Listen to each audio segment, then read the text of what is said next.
Pembagian suku banyak dengan cara Horner. Pembahasan materi kali ini tentang suku banyak atau polinomial. Sebenarnya, dalam derajat polinomial terdapat dua teorema yang bisa digunakan. Apa saja itu? Simak video ini sampai selesai ya, otakers.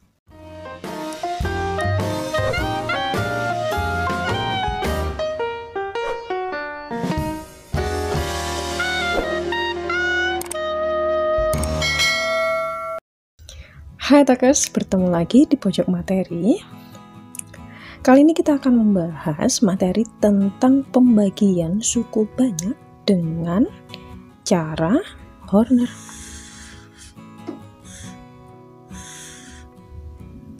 Oke, derajat polinomial itu terdapat dua teorema yang bisa kita gunakan. Yang pertama, itu ada teorema sisa.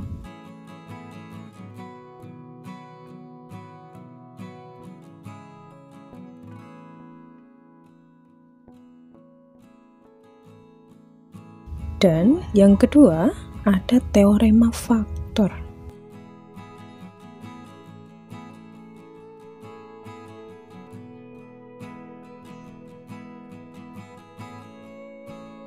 Teorema sisa sendiri itu juga terbagi dua. Yang pertama, itu metode pembagian suku banyak.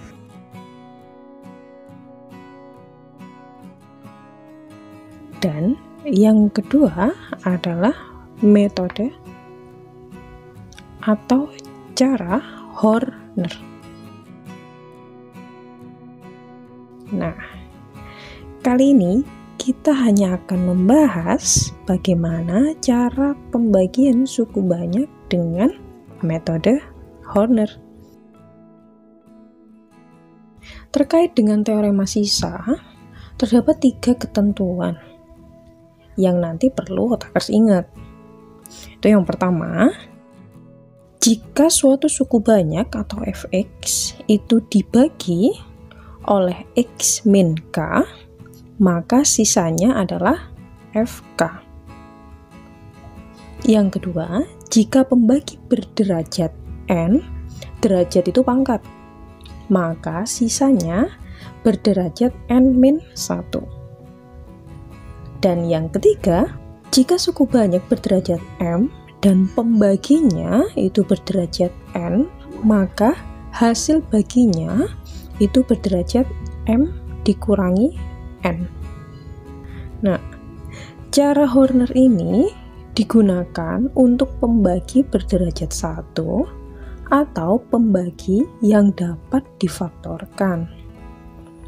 Oke, kita lanjut ke contoh soal saja ya, biar kalian lebih paham bagaimana sih cara pembagian suku banyak dengan cara Horner ini. Oke, perhatikan contoh soal berikut. Jika Px 3x pangkat 3 dikurangi 4x pangkat 2 ditambah 2x ditambah 4 itu habis dibagi 3x plus 2. Nah, tadi sudah sempat disinggung bahwa teorema sisa itu ada dua, pembagian suku banyak, yang kedua metode Horner. Jika menggunakan pembagian suku banyak itu seperti porogapit atau pembagian biasa, hanya saja di sini menggunakan aljabar.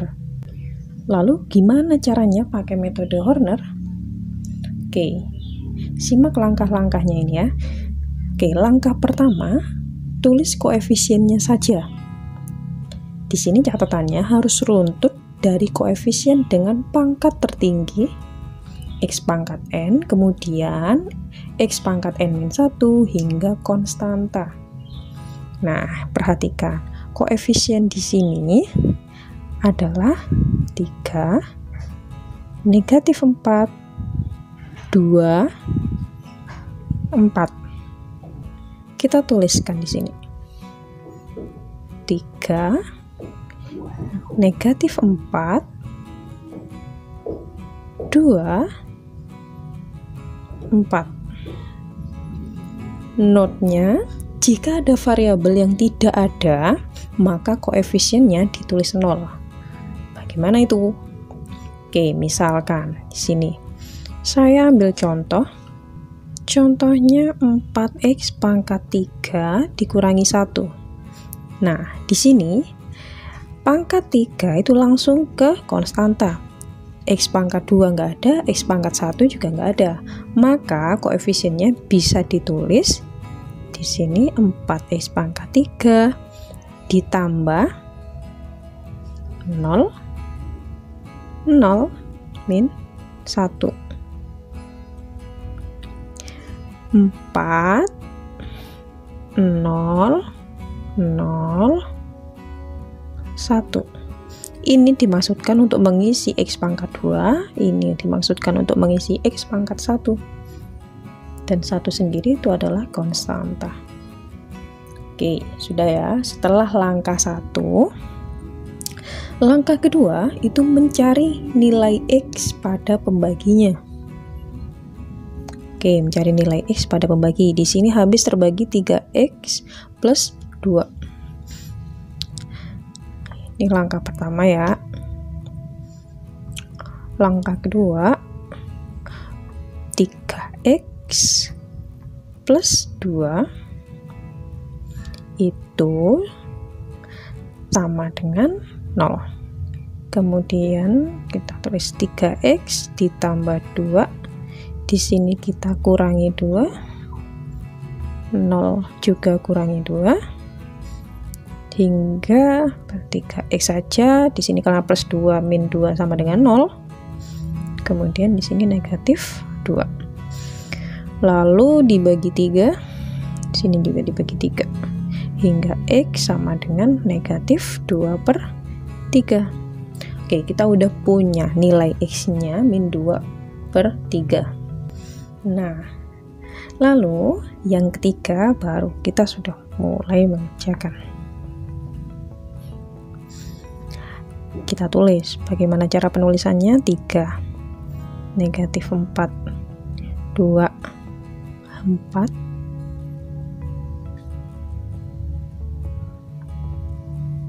Nah, di sini adalah letak pembaginya negatif 2/3.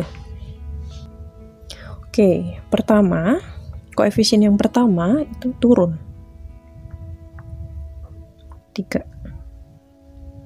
Oh ya, di sini panah ya, karena polinomial itu bisa berpangkat banyak ke kanan.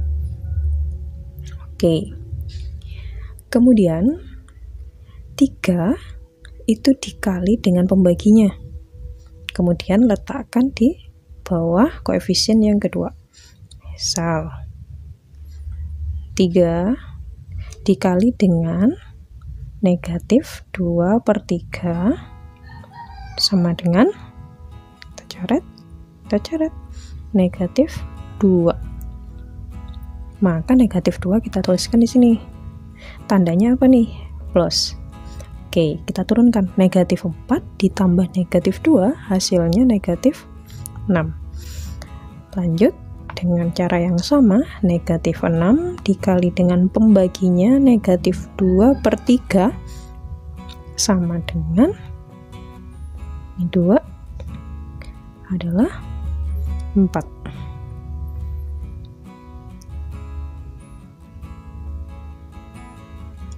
Kita tuliskan di bawah koefisien yang 3. Kemudian 4 kita kalikan dengan pembagi.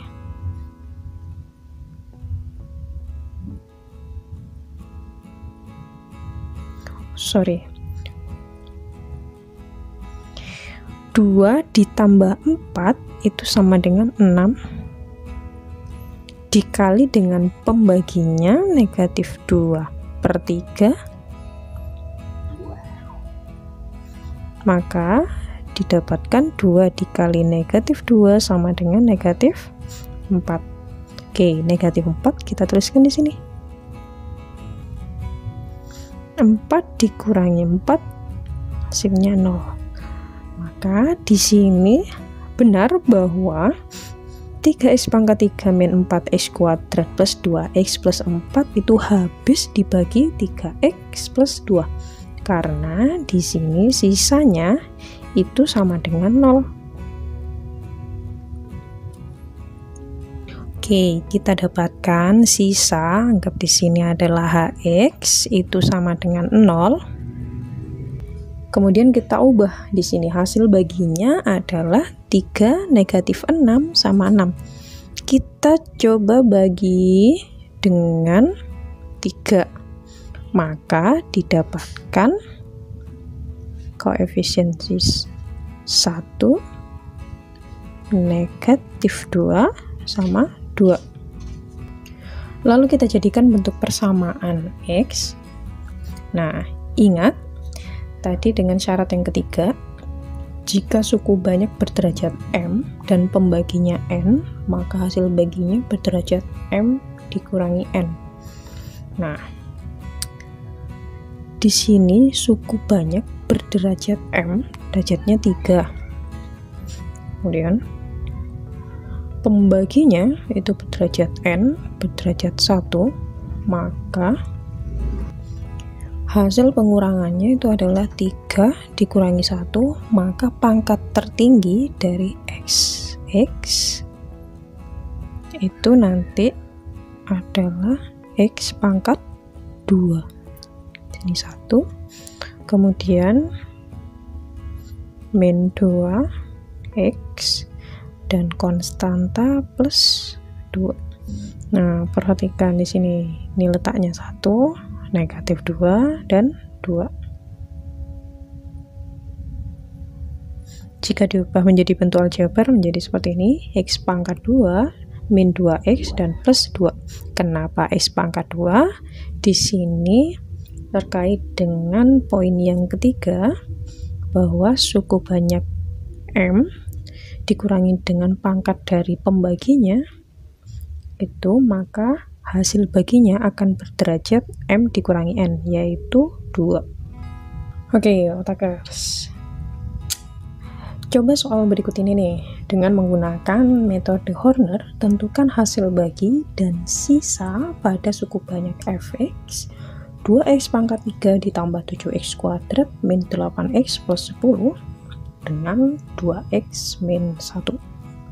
Nah, untuk yang bisa menjawab, bisa tulis di kolom komentarnya, dan jika belum ada, akan kakak bahas nanti di video selanjutnya.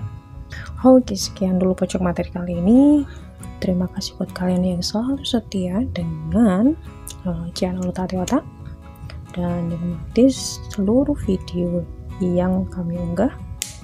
Semoga bisa bermanfaat buat kalian, dan jangan lupa share video ini ke sosial media yang kalian punya, dan aktifkan tombol notification-nya agar kalian selalu update video-video terbaru dari Tati Otak. Sekian dulu dari kakak. Wassalamualaikum warahmatullahi wabarakatuh. Salam dari Sabang sampai Merauke.